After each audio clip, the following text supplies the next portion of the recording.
J'ai fait beaucoup avec eux, sans jamais fuck avec eux. Ici faut les S, pour là-bas faut les E. Le monde part en couille, t'es perdu, on est deux, les temps changent. Ils t'aident, ils attendent quelque chose en échange. Parti de rien, j'avais même pas d'échange. Je regrette d'avoir pensé que c'était mieux ailleurs. Petit apprend à jamais jalouser les gens. J'ai fait le tour de la terre, c'est comme si tous les chemins mènent à faute les sous-bois. Rien à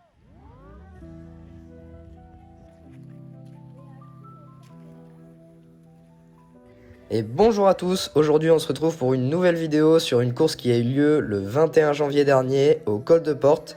C'était la troisième étape de la Coupe du Dauphiné. Bon bah là j'ai pris des images un peu plus tard, quelques jours plus tard. Bon, il y avait beaucoup moins de neige que le jour de la course où les arbres étaient tout enneigés. Donc on part directement sur la reconnaissance de la piste. Donc on attaque directement avec une partie un peu sinueuse dès le début. Et puis on arrive au pied d'une bonne bosse, donc là on a un virage qui est quand même assez serré en mass start. On a cette longue montée de la piste de ski roue, avec une zone de classique obligatoire, mais de toute façon on n'avait pas prévu d'y passer autrement, il n'y a pas de souci là-dessus. Voilà, donc là on a un petit pif-paf, on va dire, une chicane. Pareil, en groupe un peu tendu, mais c'était bien aussi de passer par là. Là on a une bonne partie où on peut faire un peu de poussée avant d'arriver donc dans ce mur. On va faire 4 fois le tour, donc 4 fois cette bosse, qui est vraiment une des plus raides qui soit sur le circuit, hein.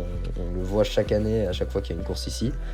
Donc voilà, très grosse bosse, et en plus de ça, il y a une longue relance par la suite, qui amène sur une longue descente. Donc si on schématise un peu, il y a une grande montée et une grande descente, et après on tourne un peu en bas sur des montées un peu plus courtes, mais voilà, c'est à peu près ça le parcours au col de Porte. C'est quand même un parcours sacrément robuste. Donc comme je l'ai dit, on part pour 4 tours, 10 km, ma start de cette Coupe du Dauphiné. Donc la Coupe du Dauphiné qui est toujours un événement qui regroupe beaucoup de gens, mais là c'est vrai qu'il y avait plein d'athlètes qui ont couru.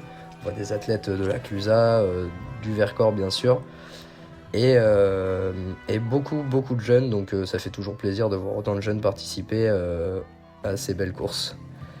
Et donc là on se précipite pour aller au départ, parce que c'est bientôt le départ effectivement, et un plateau très relevé. Donc là on voit ne serait-ce que Félix Caillot, Bingolier, Victor Lovera, membre des équipes de France, mais on a aussi Robin Duvillard, médaillé olympique en 2014, Vincent Vito, champion du monde en 2005.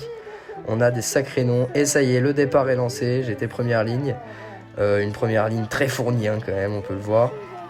Voilà, je m'excite pas trop au départ.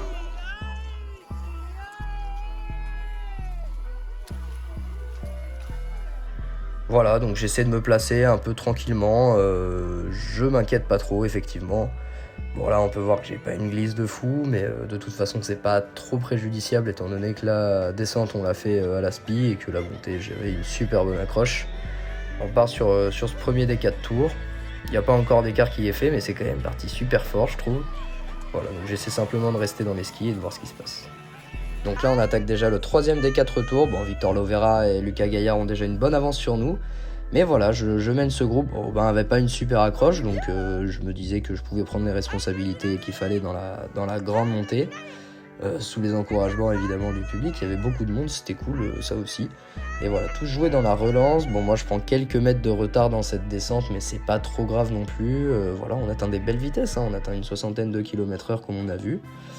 Et donc voilà, ça a pas mal attaqué aussi de l'autre côté de la piste, parce que là on s'approche quand même grandement du dernier tour. Et donc dans le dernier tour, je suis encore dans ce groupe-là, mais on a Gaspard Cottaz en deuxième place du groupe qui va tout simplement lancer une grande attaque, et nous on va pas réussir à suivre, et je vais me retrouver avec Robin Duvillard juste derrière moi pour un sprint final. Car voilà, on a fait le dernier tour ensemble, et le voici ce sprint final, je vous laisse savourer.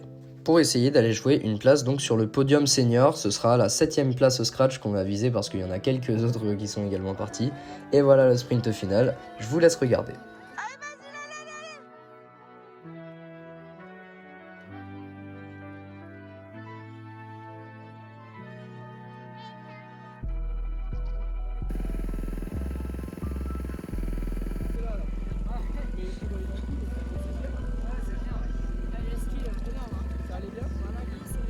Alors on remercie également toutes celles et ceux qui sont venus de loin.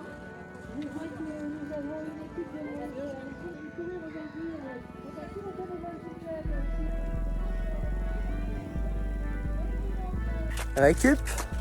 Voilà, vous allez me demander où est passée la neige sur les arbres. Bon, j'ai tourné la récup et la reco de la piste Juste quelques jours après, bon ça a largement suffi à ce qu'il n'y ait plus de neige. Bon, petit retour sur la course, du coup ce sera un débrief un peu plus à froid que d'habitude. Course où j'ai réussi à être de retour dans le coup. C'est un peu la première fois depuis le début de saison que je suis vraiment dans le coup pour faire une belle course. Donc ça fait vraiment plaisir.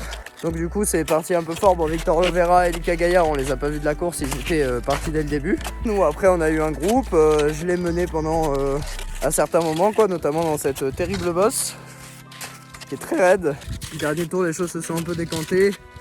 À peu près par ici on s'est pris une monstrueuse attaque par Gaspard Cottaz.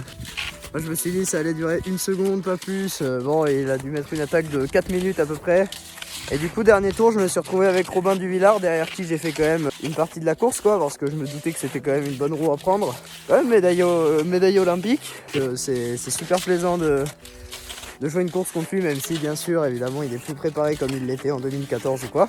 Mais quand même, bah on fait un sprint dans la bosse, on arrive à la même hauteur.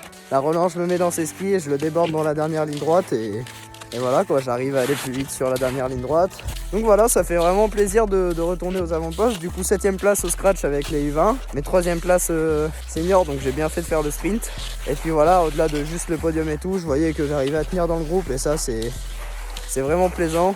La saison commence à retourner sur de bons rails, donc voilà, faut suivre la suite, ça va venir en force bien sûr.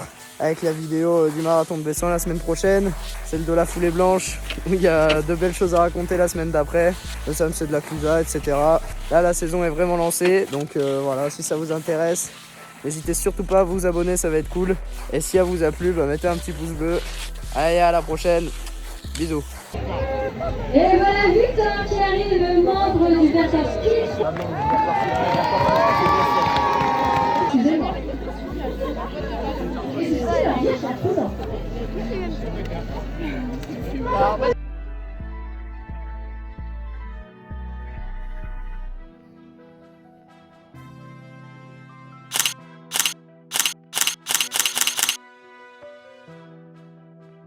4 ans de carrière, je guette pas derrière, je fonce tout droit, je m'arrête jamais. J'ai continué malgré toutes les barrières, je faisais pas gaffe aux hommes que j'avais. 4 ans de carrière, je guette pas derrière, je fonce tout droit, je m'arrête jamais. J'ai continué malgré toutes les barrières, je faisais pas gaffe aux hommes que j'avais.